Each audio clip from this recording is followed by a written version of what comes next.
Покајте се и одвратете се од сите ваши престапи, отфрлете ги од себе сите своји гревови со кои сте грешеле и направете си ново срце и нов дух.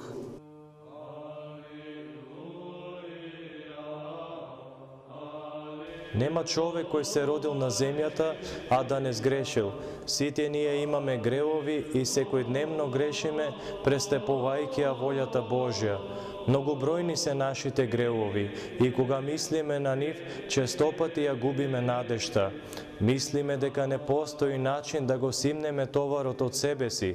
Тоа не обесхрабрува, но колку и да се многобројни гревовите, колку и да се разновидни тие, треба да знаеме дека можат да се надминат само со љубовта Божја.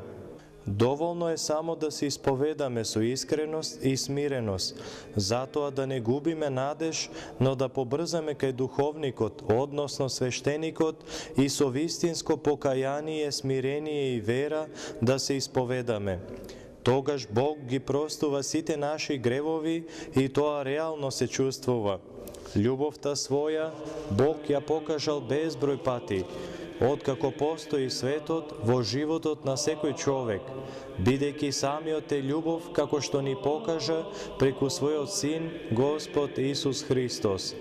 Врвот на оваа безгранична љубов е секако давањето на својот собствен живот, односно распнувањето на Господ Исус Христос како жртва за животот на сите луѓе. Една капка од неговата крв што се изли тогаш на крстот, една најмала честичка е доволна да се простат, да се измијат сите гревови човечки, од сите времиња и пред и по овој страшен настан. И уште се молеше тој на крстот тогаш: Оче, прости им, оти не знаат што прават. Љубов пред која земјата се тресе и се отвара и сонцето се помрачува. Светите отци, учителите наши во верата, велат дека сите ние со правењето постојано гревови го распнуваме повторно и повторно Христос.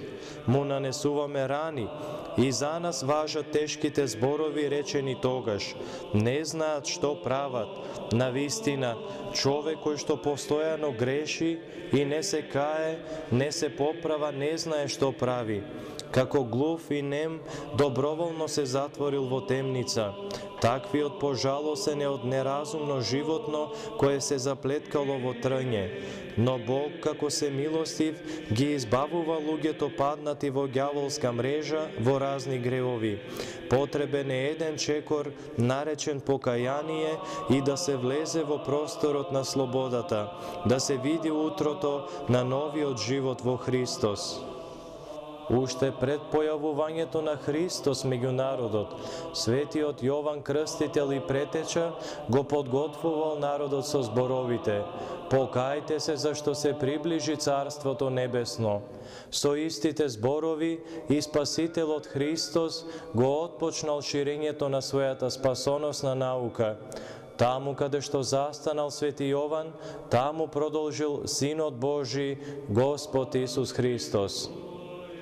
Значи да се удостоиме да влеземе во Царството Небесно, треба да се очистиме од своите гревови.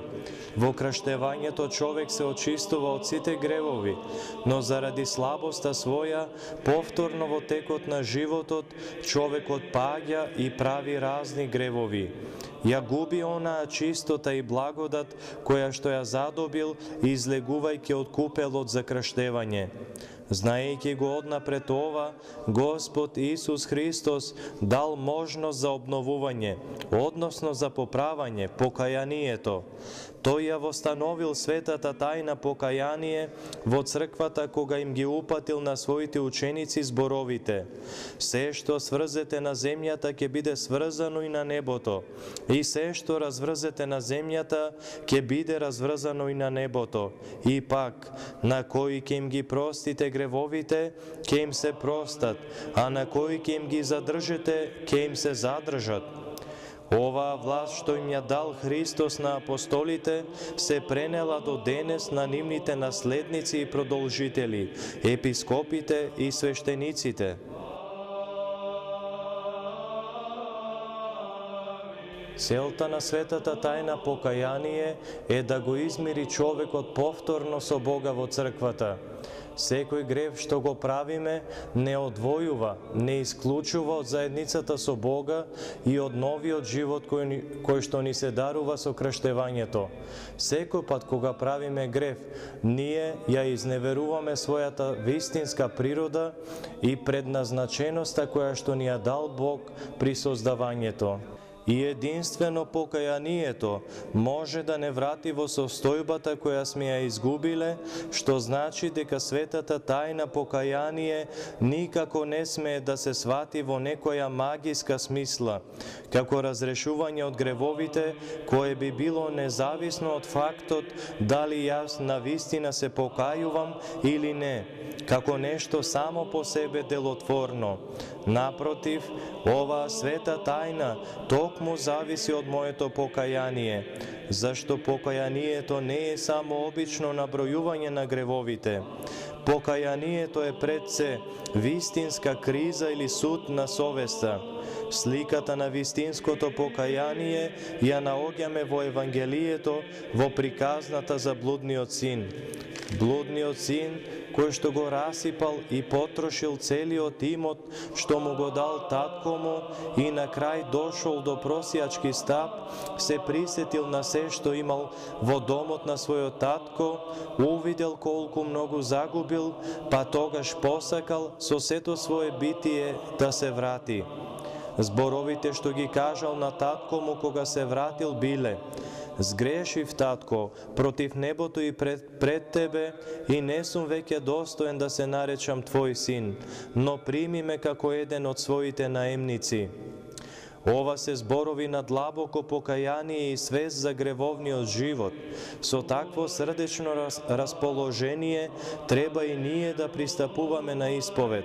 Тоа што таткото излегол пред домот да го пречека својот несреќен син и се израдувал, ја покажува големата милост и бескрајната добрина и љубов со која Бог го прифаќа секој човек што се кае. Има една изрека: на секој твој чекор кон Бога, тој прави 3 кон тебе.